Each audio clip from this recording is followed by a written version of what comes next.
வணக்கம். திசைகளின் 5 மணி செய்திகள். சுற்றுச்சூழல் தூய்மைக்கேடு தொடர்பான 314 நோட்டீஸ்களை வெளியிட்டது பினாங்கு மாநில சுற்றுச்சூழல் துறை. சுற்றுச்சூழல் தரச்சட்டம் 1974 மீறிய தொழில்துறை நிறுவனங்களுக்கு 314 நோட்டீஸ்களை வெளியிட்டுள்ளது பினாங்கு சுற்றுச்சூழல் துறை. இவை இந்த ஆண்டு நடத்தப்பட்ட வழக்கமான ஆய்வுகளின் அடிப்படையில் வழங்கப்பட்டன என அதன் இயக்குநர் நூர் அசிசி அடினான் தெரிவித்தார். இந்த ஆய்வுகளில் பிளாஸ்டிக், ரசாயனம், உலோகங்கள், ரப்பர், உணவு, ஜவுளி இன்னும் பிற தொழில்களைச் சேர்ந்த 1307 நிறுவனங்கள் ஆய்வு செய்யப்பட்டன. பெறப்பட்ட புகார்களின் அடிப்படையிலும் மாசுபடுத்தும் அபாயம் உள்ள நிறுவனங்கள் மீது கவனம் செலுத்தப்பட்டது.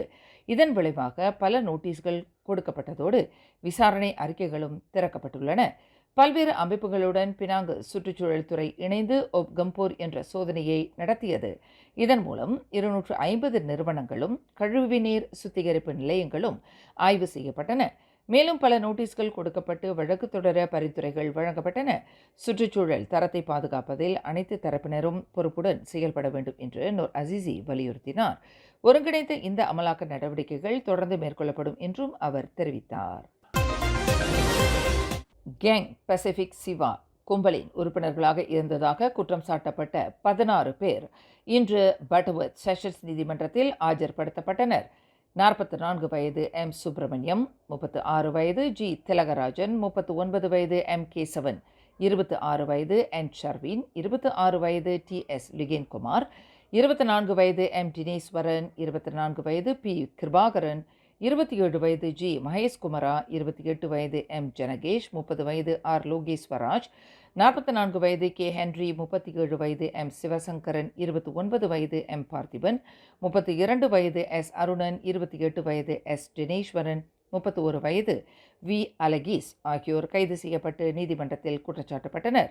அவர்கள் பல்வேறு பின்னணியை கொண்டவர்கள். நீதிபதி நூர் அசாஹ் கஸ்ரான் முன்னிலையில் குற்றச்சாட்டுகள் மலாய் மொழியிலும் தமிழ் மொழியிலும் வாசிக்கப்பட்ட போது அவர்கள் அனைவரும் புரிந்து கொண்டதாக தலையசைத்தனர்.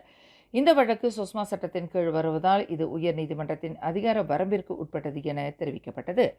குற்றம் சாட்டப்பட்டவர்களில் 14 பேர் கடந்த ஜூன் 2016 முதல் நவம்பர் 2024 வரை குற்றங்களில் ஈடுபட்டதாகவும், மற்ற இருவர் பிப்ரவரி 2019 முதல் நவம்பர் 2024 வரை குற்றங்களில் ஈடுபட்டதாகவும் குற்றம் சாட்டப்பட்டுள்ளது. குற்றவியல் தடுப்புச் சட்டம் 130(v)(1) கீழ் அவர்களுக்கு கடுமையான தண்டனை விதிக்கப்படலாம். குற்றம் சாட்டப்பட்டவர்களுக்கு ஜாமீன் வழங்க நீதிமன்றம் மறுத்துவிட்டது. இந்த வழக்கு அடுத்த ஆண்டு பிப்ரவரி 7 அன்று மீண்டும் விசாரணைக்கு வரும் என்று அறிவிக்கப்பட்டுள்ளது. விவசாய மின் பயனர்களும் சூரிய ஒளி மின் உற்பத்தி கருவிகளை நிறுவ நெம் எனும் தூய எரிசக்தி மீட்டரிங் திட்டத்தில் இணையலாம் என்று பெட்ரா எனப்படும் எரிசக்தி நீர் மாற்ற அமைச்சு அறிவித்துள்ளது. இந்த நடவடிக்கை நாட்டின் உணவு பாதுகாப்பை மேம்படுத்துவதோடு கார்பன் வெளியீட்டை குறைக்கும் முயற்சியிலும் ஒரு பகுதியாகும் என பெட்ரா குறிப்பிட்டுள்ளது. கட்டடங்களின் கூரைகளில் அதிக சூரிய ஒளி பேனல்களை நிறுவுவதை ஊக்குவிக்கும் வகையில் நேம் திட்ட வழிகாட்டுதல்கள் மேம்படுத்தப்பட்டுள்ளன. ஏற்கனவே நேம் திட்டத்தில் இணைந்துள்ள பயனர்கள் தங்கள் கருவிகளின் திறனை அதிகரித்துக் கொள்ளவும் புதிய விதிகளின் கீழ் செயல்படவும் அனுமதிக்கப்படுவார்கள். உள்நாட்டு பயனர்களுக்கு சூரிய ஒளி கருவி நிறுவலுக்கான 4000 ரிங்கிட் வரை தள்ளுபடி வழங்கும் சோலாரிஸ் எனப்படும் ஸ்கீம் இன்சென்டிவ் சோலார் உந்தோ ராயா திட்டம் 2025 ஏப்ரல் 30 வரை நீட்டிக்கப்பட்டுள்ளது. இந்த மேம்பாடுகளும் நீட்டிப்பும் 2025 ஜனவரி 1 முதல் நடைமுறைக்கு வரும் என பெட்ரா விளக்கியது. 2050 ஆண்டளவில் நாட்டின் மின்சாரத்தில் 70 விழுக்காடு புதுப்பிக்கத்தக்க எரிசக்தி இலக்கை அடைய பெட்ரா உறுதி பூண்டுள்ளது. ஜிஐஎஸ்பி ஹோல்டிங்ஸ் நிறுவனத்தின் தலைமை நிர்வாக அதிகாரி, அவரது மனைவி, மேலும் 20 பேருமாகிய அனைவரும் திட்டமிட்ட குற்றக்குழுவில் உறுப்பினர்களாக இருந்ததாக குற்றம் சாட்டப்பட்ட வழக்கு ஷா அலாம் உயர் நீதிமன்றத்திற்கு மாற்றப்பட்டுள்ளது. சலாயாங் செஷன்ஸ் நீதிமன்றம் நீதிபதி லைலத்துல் ஜுரைடா ஹருன் இந்த முடிவை அரசு வழக்கறிஞரின் கோரிக்கையை ஏற்றுக்கொண்ட பிறகு எடுத்தார். குற்றம் சாட்டப்பட்டவர்களில் அல் அர்காம் நிறுவனரின் மகனும் அடங்குவார். குற்றம் சாட்டப்பட்ட தம்பதியர் சிறையில் தனிமைச் சிறையில் அடைக்கப்பட்டுள்ளதாகவும் அவர்களை சாதாரண சிறைக்கு மாற்ற விண்ணப்பம் செய்ய உள்ளதாகவும் அவர்களின் வழக்கறிஞர் நீதிமன்றத்தில் தெரிவித்தார். இந்த வழக்கு பொதுமக்களிடையே அதிகம் பேசப்படுவதால் வழக்கை முறையாக நடத்த நீதிமன்றம் உத்தரவு பெறவும் குற்றஞ்சாட்டப்பட்டவர் தரப்பு திட்டமிட்டுள்ளது. இந்த வழக்கில் பல்வேறு வழக்கறிஞர்கள் இரு தரப்பிலும் ஆஜராகினர். கடந்த அக்டோபர் மாதம் ரவாங்கில் உள்ள திட்டமிட்ட குற்றக்குழுவின் உறுப்பினர்களாக செயல்பட்டதாக நசருதீன் மற்றும் பலர் மீது குற்றம் சாட்டப்பட்டது. அவர்களுக்கு குற்றவியல் தடுப்புச் சட்டத்தின் கீழ் கடுமையான சிறை தண்டனை விதிக்கப்படலாம். இளைஞர் விளையாட்டு அமைச்சர் ஹனாயூவை முன்னாள் காவல்துறை தலைவர் முசா ஹசான் அவதூறாக பேசியதாக தொடரப்பட்ட வழக்கை உயர்நீதிமன்றம் தள்ளுபடி செய்துள்ளது. ஹனாயூ மலேசியாவை கிறிஸ்தவ நாடாக மாற்ற முயன்றதாக முசா கூறியதாக ஹனாயூ அந்த வழக்கை தொடுத்திருந்தார். ஆனால் ஹனாயூ தனது குற்றச்சாட்டை போதுமான ஆதாரங்களுடன் நிரூபிக்கவில்லை என்று நீதித்துறை ஆணையர் அர்ஜியா அப்பாண்டி கூறினார். நீதிமன்றம் மூசாவுக்கு வழக்கு செலவுகளுக்காக 40,000 ரிங்கேட் வழங்கியது. மூசா UITMல் ஆற்றிய உரையில் ஹனாயூவை குறிப்பாக குறிப்பிடவில்லை என்றும் அவரது கருத்துக்கள் பெரும்பாலும் மற்றவர்களை குறிப்பிடுவதாகவும் நீதிமன்றம் கூறியது.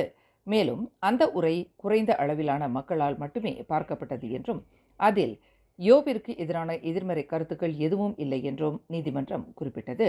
மூசா நாட்டின் முன்னாள் காவல்துறை தலைவர் என்றும் தேசிய பாதுகாப்பு குறித்து பேசுவது அவரது கடமை என்றும் நீதிமன்றம் கூறியது. அவர் கூறிய கருத்துக்கள் ஒரு விரிவுரையாளரின் ஆய்வின் அடிப்படையில் அமைந்தவை என்றும் நீதிமன்றம் தெரிவித்தது. இந்த தீர்ப்புக்கு எதிராக மேல்முறையீடு செய்யப்போவதாக யோவின் வழக்கறிஞர் தெரிவித்துள்ளார். யோ மூசா மீது 2020ஆம் ஆண்டில் அவதூறு வழக்கு தொடுத்திருந்தார். ஜோஹரில் இரவு விடுதிகளில் போதைப்பொருள் விநியோகம் செய்யும் ஒரு கும்பலை காவல்துறையினர் கண்டுபிடித்துள்ளனர். இந்த கும்பல் வெளிநாட்டு பண உரைகளில் எக்ஸசி போதைப்பொருளை நிரப்பி விற்பனை செய்து வந்துள்ளனர்.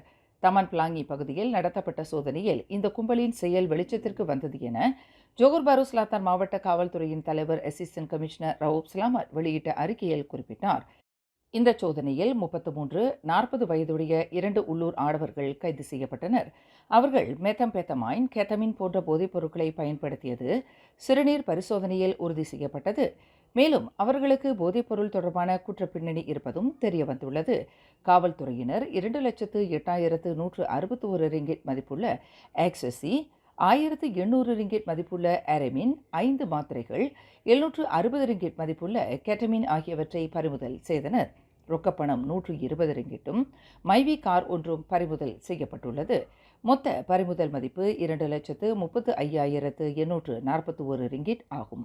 அடுக்குமாடி குடியிருப்பையும் கார்களையும் போதைப் பொருட்களை சேமித்து வைப்பதற்கும் பொட்டலம் செய்வதற்கும் பயன்படுத்தி வந்துள்ளனர். அக்டோபர் மாதம் முதல் இவர்கள் இந்த செயலில் ஈடுபட்டு வந்துள்ளனர். கைது செய்யப்பட்ட இருவருக்கும் அபாயகரமான போதைப்பொருள் சட்டத்தின் கீழ் கடுமையான தண்டனை விதிக்கப்படலாம். மேலும் செய்திகளை தெரிந்து கொள்ள கீழே இருக்கும் பெல் பட்டனை அழுத்துங்கள். உங்கள் மகிழ்ச்சியை வெளிப்படுத்த லைக் மற்றும் ஷேர் செய்யுங்கள்.